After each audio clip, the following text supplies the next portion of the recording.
Hola a todas, bueno, espero que estén bien.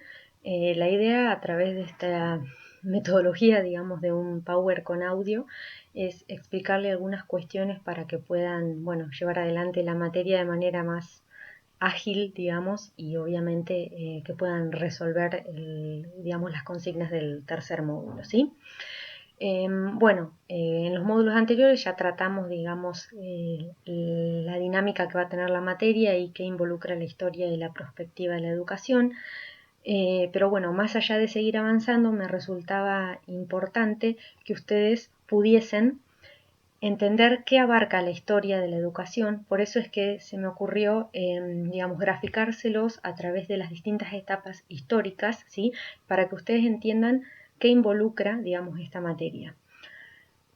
Para hacerlo más concreto, ustedes tienen ahí un gráfico de lo que es digamos, las distintas etapas históricas en las que se divide a la historia universal. Los tres primeros, digamos, recuadros que están en color azulado involucran todo lo que es la prehistoria, es decir, etapas anteriores a la historia en la cual el hombre todavía no conocía lo que era la escritura.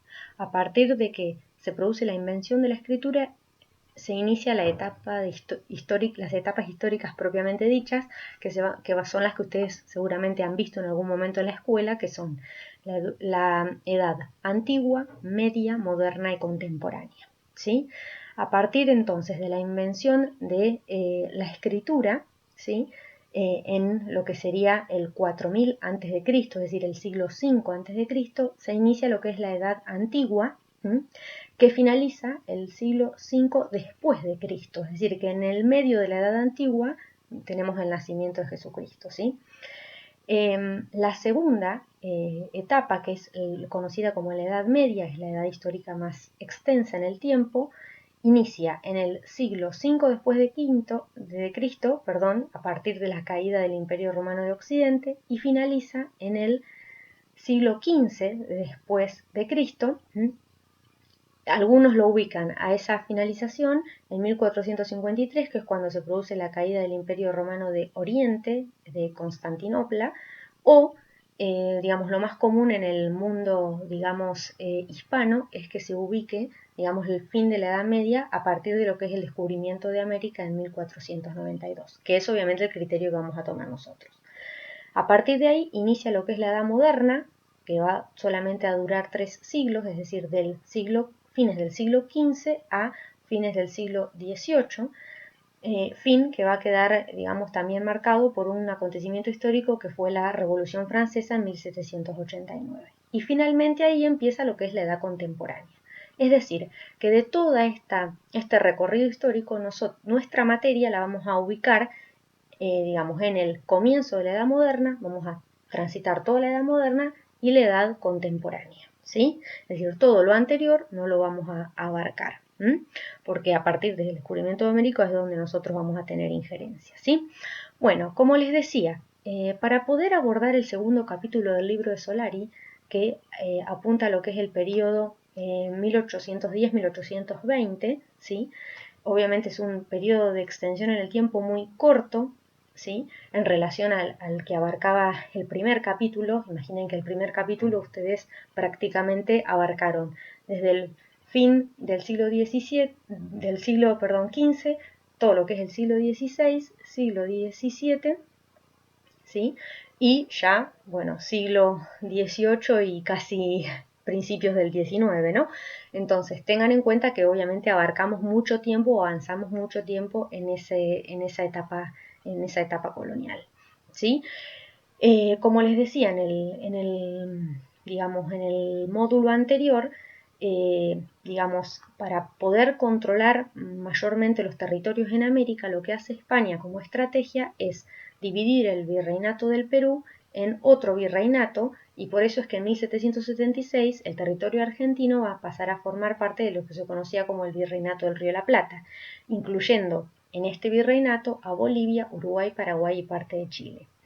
Entonces, Buenos Aires y el puerto, digamos, van a empezar a tener una importancia como punto estratégico, como punto de comercio. Y se va a entablar entre el Virreinato del Río de la Plata y España una relación de monopolio. ¿Qué significa un sistema monopólico? Que una parte solamente puede comerciar con otra parte, es decir, solamente el Virreinato del Río de la Plata le podía vender sus productos, sus materias primas a España y no a, por ejemplo, Francia o Inglaterra, que también podrían haber sido posibles compradores, ¿no? Esto, entre otras cuestiones, empieza a generar un caldo de cultivo que va a dar en el inicio de lo que va a ser la Revolución de Mayo, ¿sí?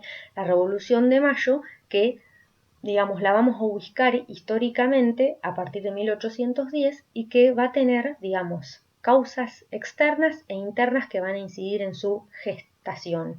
Pero vamos a decir que como causa externa fundamental, que fue muy relevante, se produjo en España, ¿sí? El derrocamiento del rey, porque Francia invade, digamos, España.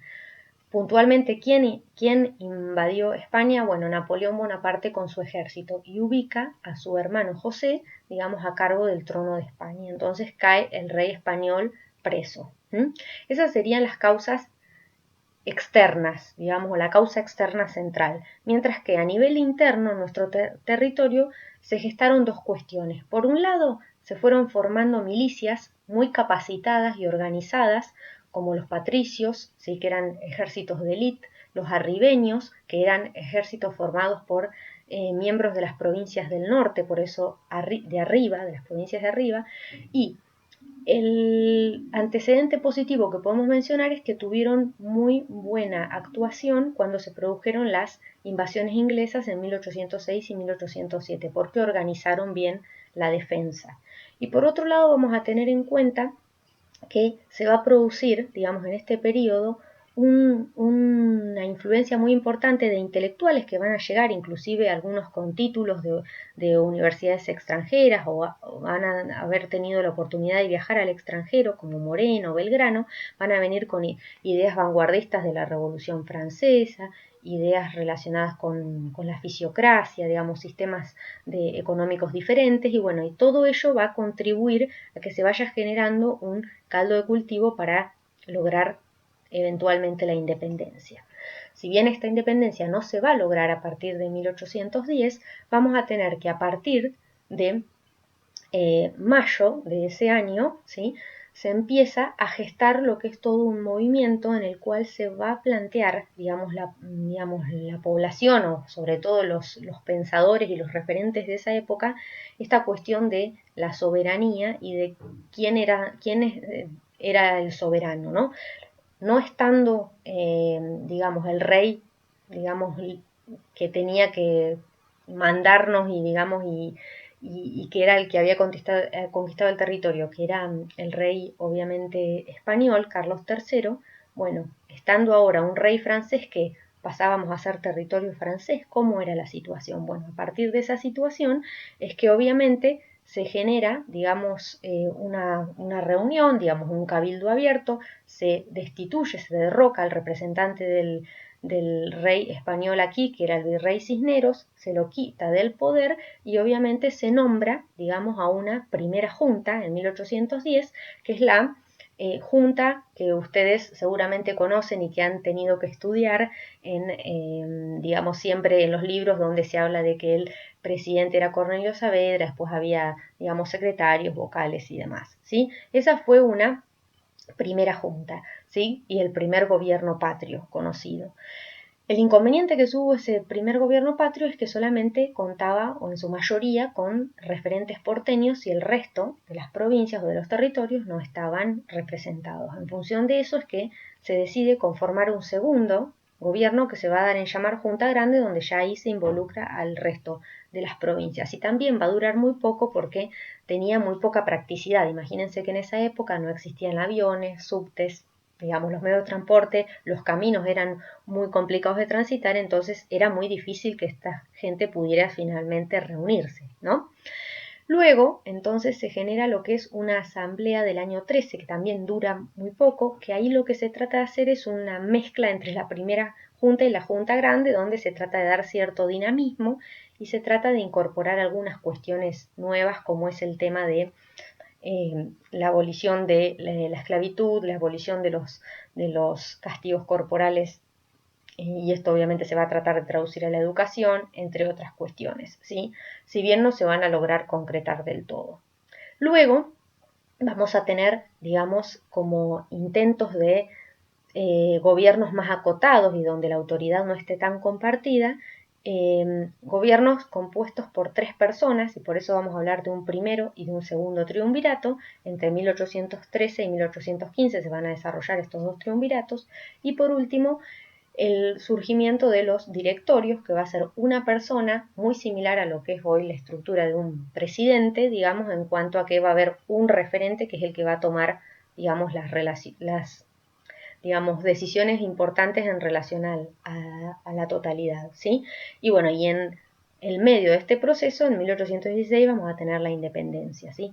Este marco que yo les hago, no es necesario que se sepan con puntillosidad los años de que duró cada gobierno y demás, pero lo hago para que ustedes tengan en cuenta y que se ubiquen, digamos, en el contexto histórico, para que obviamente puedan abordar, digamos, la lectura del capítulo de Solari.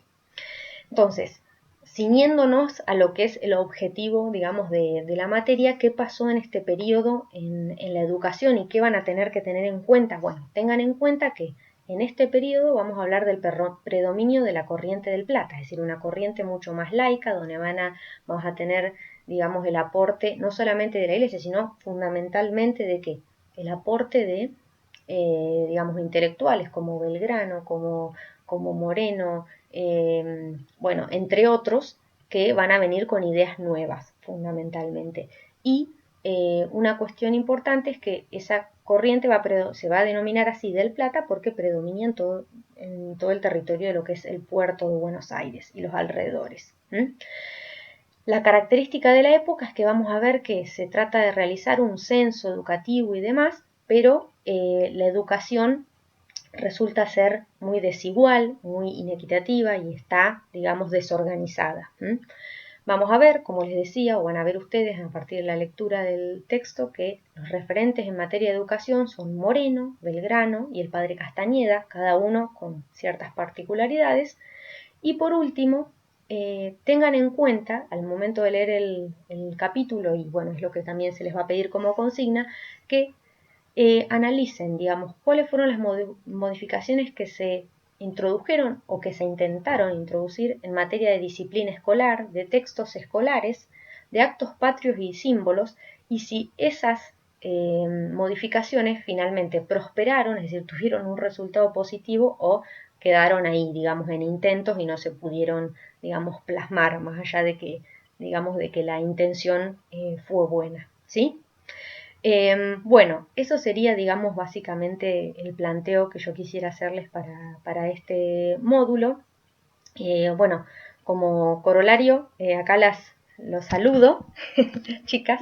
Ya nos vamos a conocer, pero bueno, por lo menos para que al menos sepan o conozcan mi cara, tengan en cuenta que la materia se cursa los jueves de 20 a 22 horas y bueno, espero que cualquier duda que tengan o cualquier inconveniente, bueno, se comuniquen conmigo por el mail o por el Facebook, digamos que bueno, yo voy a tratar de orientarlas en todo lo que pueda, ¿sí?